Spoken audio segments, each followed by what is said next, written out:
Good morning students. पिछली class के अंदर हम जो बकल कैविटी पढ़ रहे थे, तो बकल कैविटी यानी मुख गुहा हमने पढ़ा। तो मुख गुहा यानी बकल कैविटी के अंदर हमने टीथ का स्ट्रक्चर है वो पढ़ लिया था।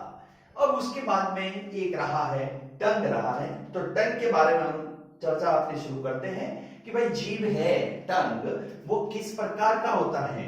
तो देखिए टंग के अंदर सबसे पहली बात तो है कि टंग आखिर होती कैसी है। तो हम कहेंगे ये मार्शल अंग है। तो मैं कहूंगा it is thick muscular organ. ये एक मार्शल अंग है, थिक मस्कुलर ऑर्गन। फिर क्या होता है कि ये आगे वाले भाग से तो फ्री होती है। देखिए हमारी जो जीभ है वो बिल्कुल आगे कहीं से जुड़ी हुई नहीं है। तो आगे वाला भाग है यानी जो एंटीरियर पार्ट होता है वो इसका फ्री होता है। एंटीरियर पार्ट की बात करें तो ये जो एंटीरियर पार्ट है वो इसका फ्री होता है। एंटीरियर पार्ट इसका फ्री होता है यानी अग्र भाग है वो फ्री होता है। लेकिन जब बात की जाती है पोस्टीरियर पार्ट की यानी पक्ष भाग की बात करें तो वो फ्री नहीं होता है। पोस्टीरियर पार्ट की चर्चा करते हैं तो पोस्टीरियर पार्ट जो होता है वो फ्री नहीं होता यानी पक्ष भाग तो फ्री नहीं होता। तो भाई जुड़ा हुआ किससे होता है? तो देखिए वो जुड़ा हुआ होता है हायोइड बोन से। बोन है जिसका नाम एक हड्डी है, हायोइड बोन से जुड़ा हुआ होता है। और पहले ये हायर बोन से जुड़ा होता है। और जो जीभ होती है हमारी वो देखिए इसका बात करें कि पीछे की तरफ आपने अपने जो मुंह खोलते तो उसके साइड में एक मांसल संरचना होती है, धागे टाइप संरचना होती है जो इससे जुड़ी होती है, उससे भी जुड़ा हुआ होता है। तो भाई उस पार्ट को क्या कहते हैं? तो उस पार्ट को हम फ्रेन्यूलियम कहा जाता है। फ्रेन्यूलियम, फ्रेन्यूलियम है वो इसको कहते हैं। तो ये जो स्ट्रक्चर्स की बात हुई, एक बात और ध्यान रखिए, इस पर क्या होता है, इस पर एक एपिथेलियम का लेयर पाई जाती है। एपिथेलियम लेयर होती है, एपिथेलियम लेयर यानी परत होती है, और वो होती है स्टेरेटेड एपिथेलियम लेयर या जिसको कहा जाता है स्तरित उपकला उत्तक की लेयर होती है। इस पर स्तरित स्टेरेटेड एपिथेलियम लेयर, स्तरित उपकला लेयर या स्तर होता है। तो ये जो सारी चीजें हैं वो इसके अंदर होती है। अब बाकी क्या क्या इसके अंदर होता है उसको जरा देखें। स्तरित उपकला लेयर और इसमें क्या होता है यदि हम एक स्ट्रक्चर्स देखें तो देखिए भाई इसके अंदर क्या होते हैं, संवेदी अंकुर पाए जाते हैं यानी टेस्ट पेपिला होते हैं। संवेदी अंकुर कहते हैं जिसको हिंदी में संवेदी अंकुर यानी टेस्ट पेपिला होते हैं। ये जो टेस्ट पेपिला होते हैं ये चार प्रकार के होते हैं। कौन कौन से होते हैं? तो पहला जो टेस्ट पेपिला होता है उसको कहा जाता है फिलीफॉर्म। देखिए हिंदी में भी ऐसे कैसे नाम लिखे जाते हैं, फिलीफॉर्म टेस्ट पेपिला। मैं शॉर्ट में लिखूंगा टेस्ट पेपिला को टी और देन पी। तो फिलीफॉर्म टेस्ट पेपिला, ये जो टेस्ट पेपिला होते हैं ये बहुत ज्यादा मात्रा में पाए जाते हैं, लार्ज क्वांटिटी के अंदर ये होते हैं। दूसरी बात करें फिलीफॉर्म की हुई, फिर हम बात करते हैं अपने फंजाई फॉर्म की। फंजाई यानी फंगाई फॉर्म की। देखिए ये कैसे होते हैं, नाम से ही स्पष्ट हो रहा है कि फंगाई फॉर्म की बात करें, fungi form taste papilla, then ये कैसे होंगे, ये मशरूम की तरह दिखेंगे, मशरूम शेप में ये होते हैं, मशरूम शेप में होते हैं। थर्ड टाइप की चर्चा करें तो थर्ड टाइप की बात आती है सर्कुमवैलेंट। सर्कुमवैलेंट ये भी पेपिला होता है। ये जो इसका जो शेप होता है ना वो वी शेप का होता है। ये भाई वी शेप के होते हैं, वी शेप के ये होते हैं। और क्या होते हैं, ये लेस क्वांटिटी में पाए जाते हैं, बहुत कम संख्या में होते हैं, ये बहुत कम संख्या में होते हैं, ध्यान रखिएगा, लेस क्वांटिटी में होते हैं। फोर्थ टाइप होती है foliate form. Foliate taste papilla, foliate taste papilla. ये जो होते हैं ना, ये कैसे होते हैं, लीफ शेप के होते हैं, लीफ शेप यानी जो पत्ती की तरह होते हैं। तो ये जो बात है वो इसके अंदर आ जाती है।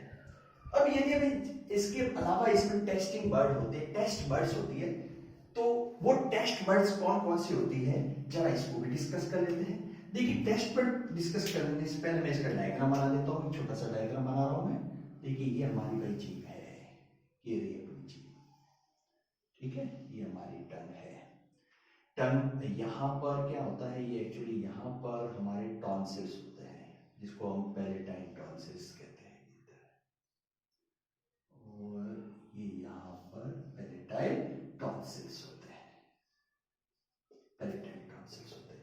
देखिए मेन जो हमारी जो बर्ड्स होती है वो टेस्टिंग बर्ड्स कहाँ कहाँ होती है, तो देखिए पहला जो होता है ना अपने, देखिए यहां पर ये जो एरिया है ये हमारे मीठे का ज्ञान कराता है, यानी स्वीट, स्वीट मीठेपन का ज्ञान कराता है। फिर जो ये एरिया है जस्ट इसके अबव, ये जो एरिया है, ये एरिया अपने को सॉल्टी नेचर का ज्ञान कराता है। ये सॉल्टी है यानी नमकीन है, नमकीन सॉल्टी का नमकीन हो जाएगा, ठीक है। फिर इसके अबव जो एरिया है, अबव एरिया होता है, वो एरिया क्या करेगा भाई, ये हमारे इधर का आ गया, ये खट्टेपन का एहसास कराता है, खट्टेपन का सिक्स, खट्टे का ज्ञान कराता है, ठीक है। और देन सबसे यहां वाला जो भाग होता है ना, इसको बेस रीजन भी कह सकते हैं, ये अपने को मीटर, मीटर का मतलब हुआ कड़वे, कड़वे का ज्ञान कराता है। तो ये इस प्रकार का हमारा टंग की बात हुई। फिलिपम एपरेटस जैसे हमारे इसकी टेस्ट वगैरह बात की गई थी, तो ये यहाँ पर सारे यहाँ पर पाए जाते हैं, ये फिलिपॉम टेस्ट पैपिला भी होते हैं, इधर जो वी शेप के अंदर होते हैं वो सर्कुमवेलेंट होते हैं। और ये जो टेस्टिंग बर्ड्स है, टेस्टिंग बर्ड्स में ध्यान रखना पहले स्वीट, सॉल्टी, स्वीट और बिटर। अपन थोड़ा यूं एग्जांपल देख सकते हैं भाई, अपने गर्मियों के अंदर कोई मेहमान वगैरह आ जाए तो सबसे पहले तो उसको क्या करते हैं, मीठा खिलाते हैं, फिर थोड़ा सा नमकीन हो जाता है, फिर थोड़ी सी टाइम हो गया, 1-2 घंटे हो गए, फिर यार शिकंजी पिला दो, जूस पिला दो, तो जूस यानी कैसा होता है, शिकंजी कैसे होती है, खट्टी खट्टी, और लास्ट में बच गया वो मीटर। तो इतनी जानकारी आपको टंग के बारे में है वो होनी चाहिए। तो ये तो हुई टंग की चर्चा। और टंग के बाद वाला जो भाग आता है, वो टंग से हुआ हमने मतलब माउथ कैविटी के बाद वाला के भाग आता है, वो आता है फेरिंक्स। तो हम फेरिंक्स को हम डिस्कस कर देते हैं कि फेरिंक्स किस प्रकार से अपने होता है। तो फेरिंक्स की चर्चा करते हैं हम फेरिंक्स के बारे में। तो नेक्स्ट हेडिंग लिखिए द फेरिंक्स के बारे में। फेरिंक्स, फेरिंक्स किस प्रकार से होता है, क्या चीज है भाई फेरिंक्स, उसकी चर्चा करते हैं। तो फेरिंक्स यानी हिंदी में इसका नाम है ग्रसनी, ग्रसनी की बात करते हैं हम। फेरिंक्स,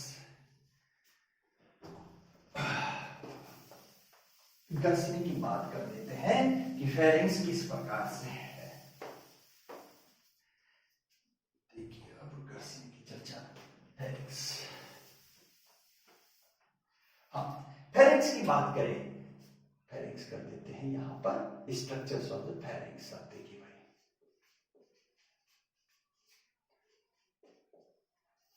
यानी ग्रसनी क्या होती है, ग्रसनी हिंदी में जिसका नाम है ग्रसनी। देखिए ग्रसनी को क्या होता है, तो हम कहेंगे कि ये जो ग्रसनी है, ये ग्रसनी हमारे क्या होती है कि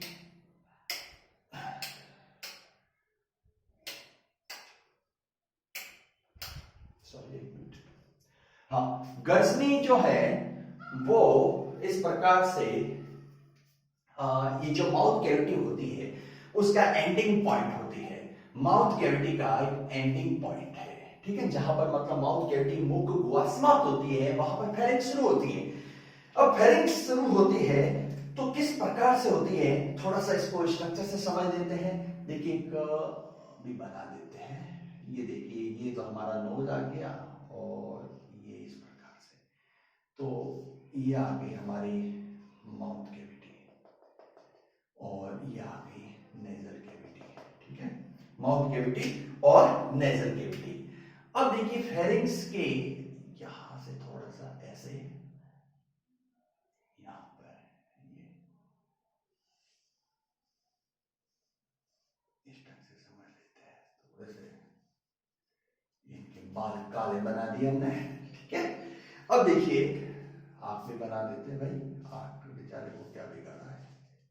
हाँ, तो देखिए ये बात कर रहे थे हम, इसकी बात कर रहे थे, ये तो है हमारे माउथ कैविटी, शॉर्ट में लिख रहा हूं एनसी, और ये है एनसी यानी नेजल कैविटी। तो अब फेरिंग्स होती है, वो फेरिंग्स को हम 3 भागों में डिवाइड करते हैं। फेरिंग्स हमारी जो है वो 3 भाग होते हैं। कौन कौन से होते हैं, तो देखिए पहला होता है नेजल फेरिंग्स, नासाग्रस्ती जिसको कहते हैं, नेजल फेरिंग्स। सेकेंड जो पार्ट होता है उसको कहा जाता है ओरल फेरिंग्स,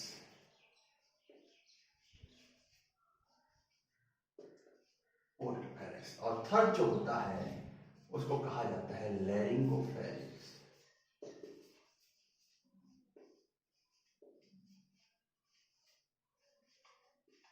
ये तो 3 टाइप की फेरिंग्स होती है।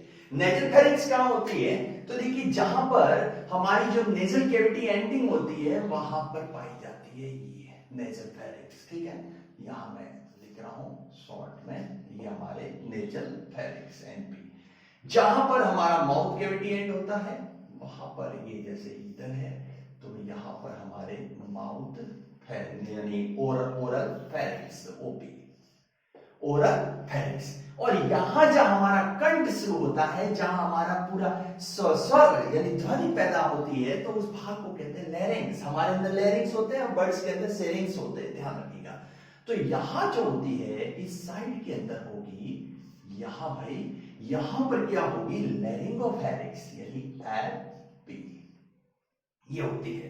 अब लैरिंगोफेरिंग्स होती है। अब जो फेरिंग्स होती है उस फेरिंग्स के अंदर क्या होता है, 2 प्रकार के यहां पर पोर पाए जाते हैं। इधर यहां बात करें तो यहां ले लेता हूं, थोड़ा सा गैप कम होता है, यहां पर ये 2 प्रकार के पोर पाए जाते हैं। देखिए ये 2 पोर हमने बनाए हैं, ठीक है भाई, ये 2 पोर बनाए हैं। अब देखिए ये जो पोर है उस पोर के अंदर कौन कौन से भाई छिद्रों के नाम क्या है, तो देखिए इन छिद्रों के नाम में पहला जो भाग है इस भाग को कहते हैं, ये क्या होता है, देखिए इसको यहां पर हमारा ये जो भाग है इसको फूड पाइप कहते हैं, फूड पाइप है। और फूड पाइप या इसको इसोफेगस कहा जाएगा, इसोफेगस कहा जाएगा।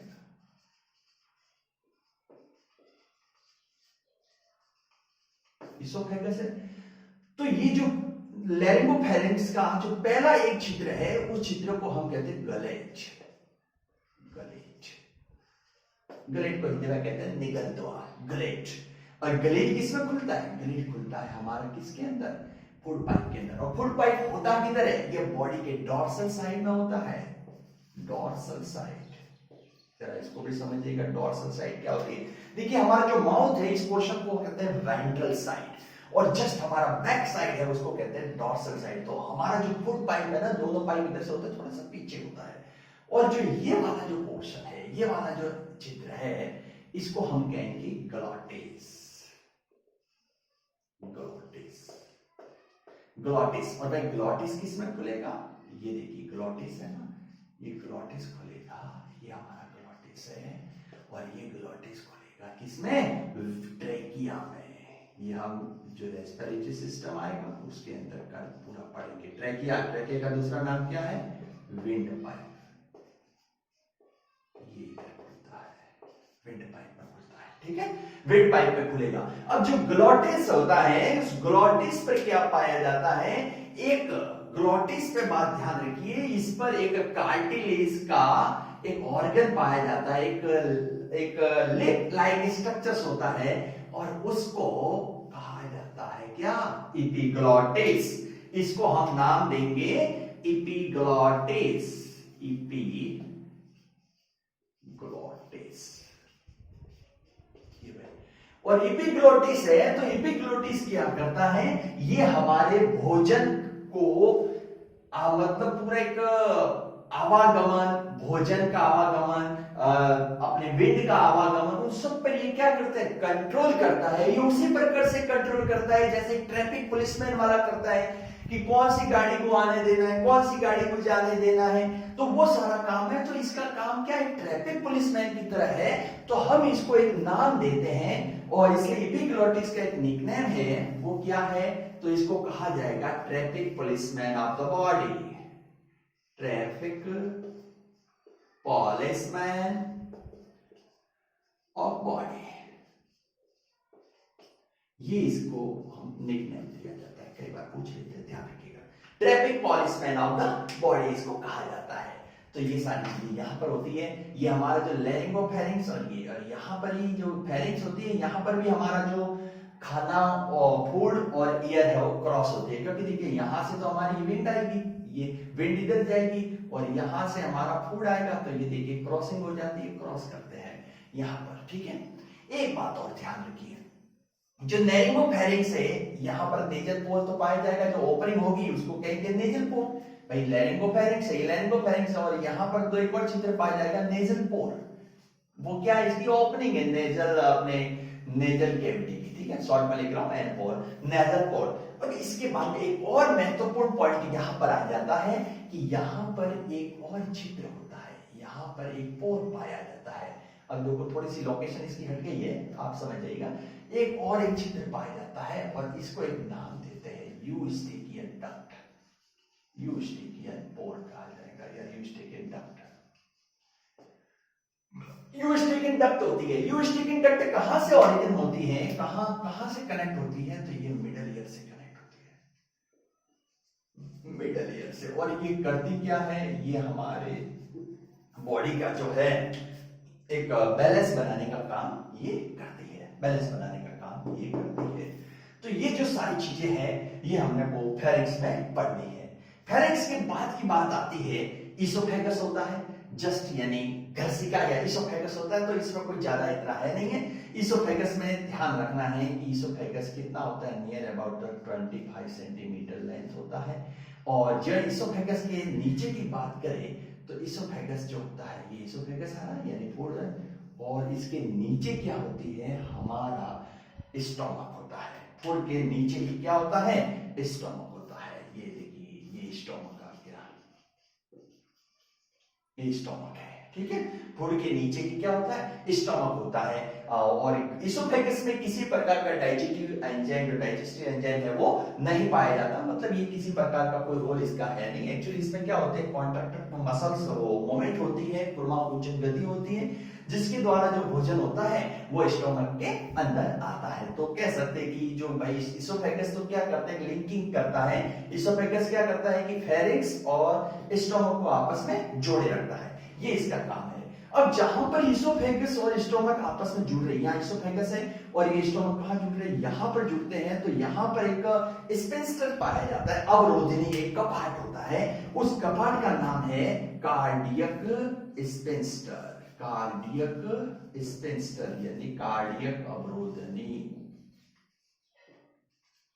ये क्या करेगी, इसके अंदर खाना आने के बाद में उसको ऑपोजिट डायरेक्शन में जाने से क्या करेगी, रोक देगी। ठीक है, जस्ट इसकी बात करिए कि जहां पर स्टोमक समाप्त होता है, और जहां स्टोमक समाप्त होता है, यहाँ स्टोमक समाप्त हो रहा है, तो उसके आगे क्या होती है, ग्रंथि शुरू हो जाती है, डिडोनियम शुरू हो जाता है। तो यहाँ पर भी एक स्पेंस्टर पाई जाती है, अवरोधनी पाई जाती है, और इसका नाम दिया जाता है पायलोरिक, पायलोरिक स्पेंस्टर। ये पायलोरिक स्पेंस्टर यहाँ पर होती है। तो इन दोनों स्पेंस्टर ये भी क्या करेगी, ये भोजन को आगे जाने से रोकेगी, क्योंकि भाई तो खाने को है ना, इसका जो स्टोमक है उसका एक फंक्शन है कि खाने को स्टोरेज करना। तो यहाँ पर तुरंत खाना खाया और यहाँ से चला जाएगा तो फिर डाइजेशन होगा नहीं, तो उसको क्या करना पड़ेगा, रोकना पड़ेगा। नियर अबाउट तो कितना टाइम, तो 2 to 3 आवर्स यहाँ पर रुकता है, इस वजह से इसको खाने को रोकना पड़ेगा। तो यहाँ पर जो खाना आ जाएगा ये भी बंद हो जाएगी, तो इसमें ये खाना यहाँ पर रहेगा। फिर एक बात जाने की, स्टोमक का जो शेप होता है ना, वो जे शेप का होता है, जे शेप का होता है। और इसको भी हम डिवाइड करते हैं। स्टोमक का जो सबसे बड़ा भाग होता है उसको नाम दिया जाता है फंडिंग भाग, फंडिक पोर्शन है फंडिक पोर्शन। और ये जो स्टोमक का लगभग कितना होता है 80% होता है, और बाकी वाला जो रिमेन पार्ट होता है उस रिमेन पार्ट को हम क्या कहते हैं बॉडी कहते हैं, बॉडी कहा जाता है। सबसे इंपॉर्टेंट पार्ट यही होता है फंडिक पार्सल पार्ट ही होता है, क्योंकि इसके अंदर क्या होता है भाई गैस्ट्रिक जूस पाए जाते हैं, गैस्ट्रिक जूस है वो इसी के अंदर होते हैं। और फंडिक पार्ट मैमिलियन कैरेक्टर है, केवल मैमिलिया के अंदर ही पाया जाता है, बाकी के अंदर वो फंडिक रीजन है वो नहीं पाया जाता। अब जो ये बहुत सारे काम होते हैं, एक चीज के लिए काम क्या होता है फिजिकल डाइजेशन भी करना पड़ता है, केमिकल डाइजेशन भी करना पड़ता है और स्टोरेज भी करना पड़ता है। तो इसकी कुछ लेयर्स होती है कि यदि स्टोमक को यदि हम टुकड़ों में इसका टीएस काटे तो इसके अंदर बहुत सारे लेयर होती है। कौन कौन सी लेयर होती है तो उसकी बात करें तो देखो सबसे पहले तो जो लेयर होती है बाहर की तरफ होती है उसको कहते हैं serosa layer, serosa layer outer layer है, ये सबसे बाहर की लेयर होती है, ठीक है। फिर उसके बाद में होती है सब मस्कुलर लेयर होती है, सब मस्कुलर लेयर होती है, ये सब मस्कुलर लेयर है। तीसरा जो थर्ड टाइप है उसको कहते हैं सब म्यूकोसा लेयर, सब म्यूकोसा लेयर, ये सब म्यूकोसा लेयर होती है। और जो फोर्थ टाइप होती है, फोर्थ टाइप उसको कहा जाता है म्यूकोसा लेयर। भाई ये सबसे इंपॉर्टेंट लेयर है म्यूकोसा लेयर, जो हमने गैस्ट्रिक जूस की बात की थी वो यही सीक्रेट करती है, ये टू मच डेवलप होती है, बहुत ज्यादा डेवलप होती है। और जो म्यूकोसा लेयर होती है उसके अंदर 4 प्रकार की सेल्स पाई जाती है, 4 प्रकार की कोशिकाएं होती है। कौन कौन सी तो एक होती है श्लेष्मा कोशिका, म्यूकस कोशिका, नाम से मालूम पड़ता है श्लेष्मा का सीक्रेशन करेगी, म्यूकस का सीक्रेशन करेगी। दूसरी जो सेल्स होती है एक होती है चिप सेल, इसको कहा जाता है चिप सेल या इसको जाइमोजन सेल भी कहते हैं। ये पेप्सिनोजन जो होता है उसका सीक्रेशन करेगी, पेप्सिनोजन का सीक्रेशन करेगी, डाइजेशन में काम आते हैं। थर्ड होती है ऑक्सीजनेटिक सेल, ऑक्सीजनेटिक सेल, ऑक्सीजनेटिक सेल होती है, ये HCl का सीक्रेशन करती है। और जो थर्ड सेल फोर्थ सेल है वो होती है अर्जेंटोफाइन सेल, अर्जेंटिफाइन सेल। तो ये जो सेल इसके अंदर होती है अर्जेंटिफाइन सेल, ठीक है, सेरोटोनिन का सीक्रेशन करती है। तो इस वजह से ये पूरा का पूरा है वो काफी मजबूत होता है और अपने जो काम है उसको ये अंजाम दे पाता है। तो ये था हमारे स्टोमच के बारे में। अब नेक्स्ट क्लास होगी उसके अंदर हम इंटेस्टाइन को डिस्कस करेंगे, ठीक है।